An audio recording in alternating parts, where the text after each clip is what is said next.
I didn't do an introduction to my video, so this is a tag video that was created by Lukash at Totally Pretentious, and he created this fun tag about choose your 10 favorite nonfiction books. So here's the credit, Lukash, and thanks for tagging me on this video. And now you will see me sitting in a better angle and just jumping right into the tag. So see you.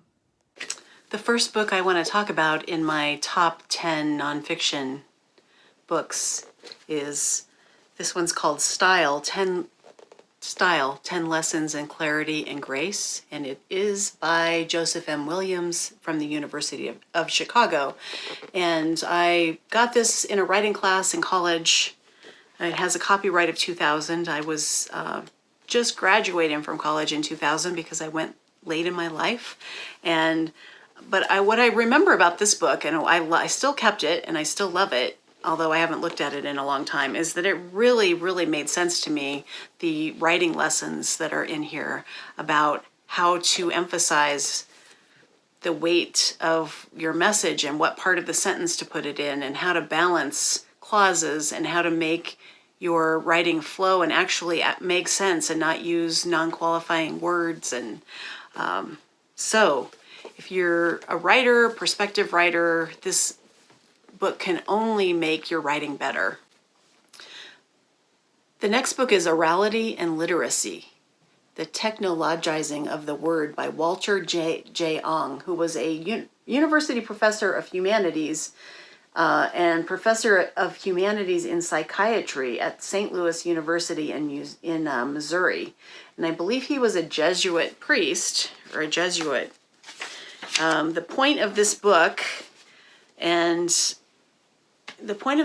was profound changes in thought processes and in personality and in social structures were brought about by the invention of writing and the transformation from one stage of consciousness to another, from primary oral cultures to literate ones. Walter Ong here surveys and interprets the extensive work done during the last few decades by himself and others on the differences between orality and literacy. Thoughts and expression in oral cultures is often highly organized, but calls for organization of a sort unfamiliar to and often uncongenial to the literate mind.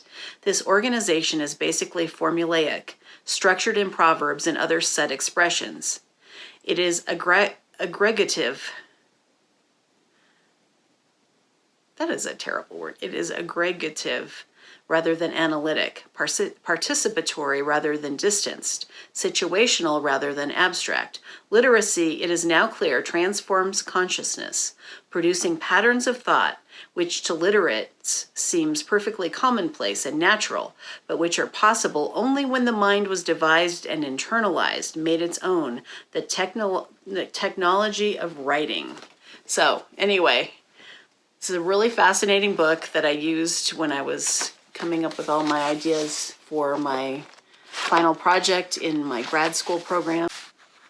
And it kind of dovetailed really nicely with reader response critical theory, which I was fascinated by when I was learning English, taking an English class. When I was studying literary theory, reader response was my favorite theory that I latched onto, and so this kind of fit right into it, and it all ended up in this crazy final project in grad school. So, made a big impact on me. I haven't read it in close to 20 years, but I still want to hold on to it, if not just for all my notes. Got to get going. This is called The Color Index, over 1,100 color combinations, CMYK and RGB formulas for print and web media. So when I was in grad school, I was learning web design as well as print design. And this book made me so happy because it has all kinds of color combinations that would look good in both print and on the web. And it had all the formulas so that all you had to do is plug in the formulas to get those colors for your art projects. And it's kind of nice for inspiration. And the colors do seem kind of muted and dated now, but I mean, after all, it's like 20 years old. But I really like this book, and it helps me. All the rest of the books that I want to talk about are memoirs. Memoir is my favorite form of nonfiction, and so I have quite a few books here that I think are interesting, and you might be interested too. I have quite a few books here that I've really enjoyed reading. This one's called A Lady's Life in the Rocky Mountains by Isabella Bird. She was a missionary, a Victorian-era missionary. She came to the United States in 1873, and she was on her way home from Hawaii to England, and so she stopped in Colorado to go explore the area around Long's Peak. And it was... she's an interesting woman. She's often quite judgmental and kind of a snob about certain things. She's writing these letters home, and they end up in a book. So she wrote several books. She traveled all over the world, but I really enjoyed that she stopped by little old Colorado and explored the mountain range that I can sometimes see depending where I am, what buildings are in the way or not, and what trees are in the way or not. But it's a mountain that's kind of a touchstone. You can look down and see Long's Peak from a long, long way away. It's huge and gorgeous, really interesting. Oh, this is what I like. She's in the Canyon, September 12th. I was actually so dull and tired that I deliberately slept away the afternoon in order to forget the heat and flies. 30 men in working clothes, silent and sad-looking, came in to supper. The beef was tough and greasy. The butter had turned to oil, and beef and butter were black with living, drowned, and half-drowned flies. The greasy tablecloth was black also with flies, and I did not wonder that the guests looked melancholy and quickly escaped. I failed to get a horse, but was strongly recommended to come here and board with a settler, who, they said, had a sawmill and took boarders. So I think this was near Estes Park when she got there. It just kind of made me think to my grandparents who were born later, but my grandfather was born in Summit County, which is where Breckenridge is, but he was sent to high school in Boulder. So, and he had to pay to go there, and he was a boarder as a high school student and had to earn his way through high school. So it was quite a different time that people lived, and it's just amazing to think back. It was only, 125 years ago that life was so completely different. This is a book called Hold Still by Sally Mann, and it's a memoir with photographs. Sally Mann is one of America's most renowned photographers. She has received numerous awards, and her work is held in major institutions internationally.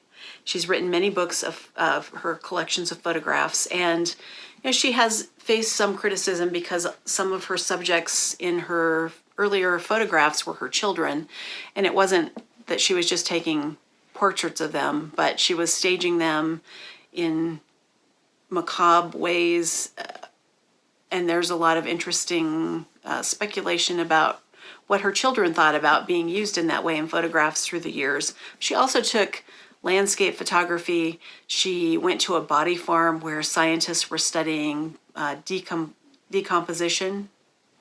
Is that the right word? The body parts were decomposing in various states so that scientists could see what the weather did to a body.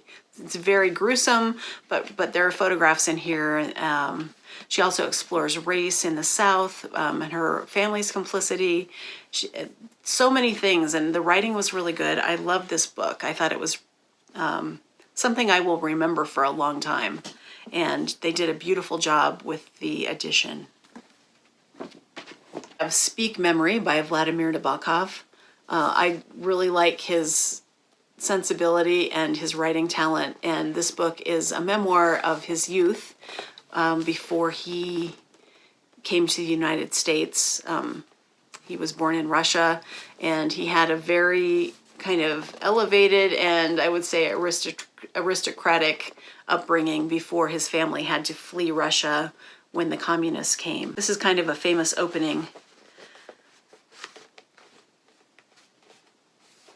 I know, however, of a young chronophobiac who experienced something like panic when looking for the first time at homemade movies.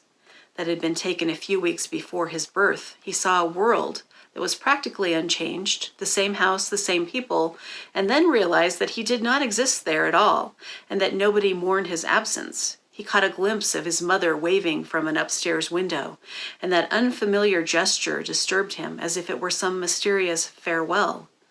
But what particularly frightened him was the sight of a brand new baby carriage standing there on the porch, with the smug, encroaching air of a coffin. Even that was empty, as if, in the reverse course of events, his very bones had disintegrated. You know, that's kind of a typical Nabokovian sentence, but there's so much nostalgia and beauty and perception and synesthesia that he talks about. So if you want to know more about what his life was like in his early days, this is a beautiful book. The last 3 books are memoirs that I actually worked on with the authors. The first one, I was working for this press, Conundrum Press, and we published this memoir about Aspen in the 1970s. It's called Lost Sheep, Aspen's Counterculture in the 1970s, a memoir by Kurt Brown. That's Kurt. I don't know who the other people are, but that was Kurt, and that was him when he wrote the book. And this is kind of a very funny, witty take on what it was like to be a hippie in Aspen in the 1970s, and the crazy characters that came, all of the celebrity bands that would come to play at the Opera House when Hunter S. Thompson lived there, and his impact on the town, and when he ran for sheriff. Ted Bundy escaped from the courthouse when he was being held after he'd been caught for being a serial killer, and so what it was like to be a resident of the town when Ted Bundy was on the loose, and many, many more stories. They all have kind of a funny take, comic writing. There's not a lot of introspection. It's much more just kind of a slice of life, and it was a lot of fun, and he was really fun to work with. He passed away a few years ago, so this was, I think, his last book that was published while he was still alive. He was a poet. And the last 2 books just kind of exemplify for me why self-publishing is sometimes good. Not every self-published book is going to be good or have an audience, but these 2 books I worked on with the authors, and I think they had a lot of value, at least in their circle. The first one is called Lucia, and she was born in Mexico, and her family came from Mexico to Colorado, and so she was raised in Pueblo. And it's just the whole story of her life. It was about what it was like growing up. She married early. It wasn't always a good marriage. She had several children. What it was like to go to college and get her PhD finally and become an educator in Pueblo. So it's this whole story of her life, and it's an oral history. So she worked with another author who actually did the writing, and Lucia would just tell this other writer the stories, and then we put it together in a book. And there are photographs, and what she would do is she would just get a lot of these printed and then would do readings and talks in Pueblo and around Colorado, selling the book herself. And it was really fun to work with her on it, and I was really proud of the book, proud of the way it came out, and I think she was proud of it. She died a couple of years ago. But and this is kind of a pattern because all these books are people who actually have died since I've worked with them. This last book I want to talk about is called The Years the Wind Blew Away, Don Ricardo's Life and Times by Richard J. Dobson. And Richard was a country and Western musician. He was born in Texas. He grew up, I can't remember where he grew up, but he worked with Townes Van Zandt and Guy Clark and Rodney Crowell, and he would tour with these people, and he knew Emmylou Harris, and he knew all of these folk country singers, and played in bands across the United States for decades, and then he decided to move to Switzerland. He fell in love with a Swiss woman and he moved to Switzerland. Another one of the books that I worked on with him is called The Pleasures Along the Rhine, and it was about him striving to get his fishing license in Switzerland, which is apparently very difficult because you have to take a very extensive test in order to get a fishing license. So there was that story. But he wrote these newsletters, I guess it was like the blog of his time, throughout the 70s, 80s, 90s, and 2000s. And he had a mailing list. And so he would type up these newsletters about his life on the road or his life, whatever he was doing, commenting on the politics of the day and where he was going for touring, and etc. And so we digitized all of it and made a book out of it. And he had a real kind of earnest, folksy writing style that was really fun to read, I thought.